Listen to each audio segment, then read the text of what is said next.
O selecionismo é um modelo explicativo e inspirado na seleção das espécies, claramente no modelo sintético de evolução. Organismos que vivem num certo ambiente, que durante a sua reprodução, algum processo, no caso da gênese, recombinação e diferenciação e mutação dos genes na transmissão entre gerações, que vão gerando variações entre os membros da espécie. Tem os mais altos, os mais baixos, os mais sensíveis ao sol, os mais resistentes ao sol, as características que são variadas entre os membros da espécie. Quando surge uma pressão ambiental, geralmente uma mudança mais drástica, mas que favorece a sobrevivência e reprodução de certas características e não de outras, só os organismos mais altos começam a ter acesso à comida e os mais baixos não. Esses vão sobrevivendo e conseguem se reproduzir, os outros morrem. Você tem a extinção de parte da espécie e o fortalecimento, reprodução, multiplicação de uma outra parte da espécie, aquela que tem a característica mais adaptada ao ambiente em vigor. O modelo de seleção natural, ele é um modelo que tem várias características conceituais importantes. O primeiro, ele não é teleológico. A evolução não significa melhora ou progresso, a gente está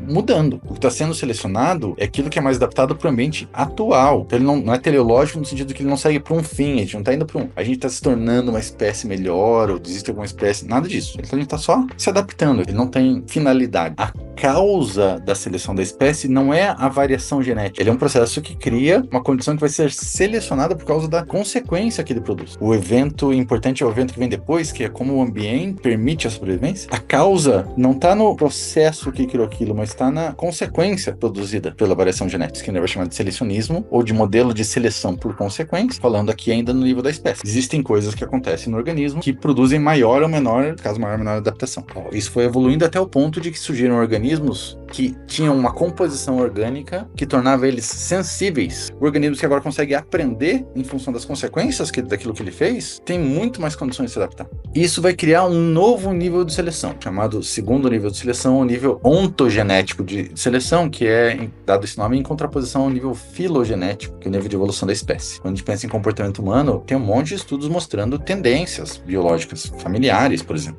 Dependendo da composição genética que você tem uma maior propensão a ser agitado ou ser mais calmo, a ser muito sensível ao doce ou ao salgado, mas também a ser irritadiço ou ser pouco irritadiço, ou oscilações de humor ou menos oscilações de humor. Tudo isso vai contribuir para o desenvolvimento, por exemplo, dos mapeamentos que a gente tem hoje em relação à gênese, transtornos do DSM, assim por diante. E desse processo todo vai surgir, então, organismos capazes de aprender com a experiência. Isso gera um nível completamente novo de seleção por consequências. De novo, o que é importante é a consequência. Mas ele nasce lá com todo um repertório da espécie, típico da linhagem dele e tal, vai interagindo com o mundo com aquelas coisas, mas na medida em que ele interage desse modo, ele produz consequências no ambiente. E como ele é um organismo sensível a essas consequências vão modificando o sujeito. E agora a seleção acontece não são mais indivíduos ou genes que estão sendo selecionados, mas são comportamentos que vão ser selecionados.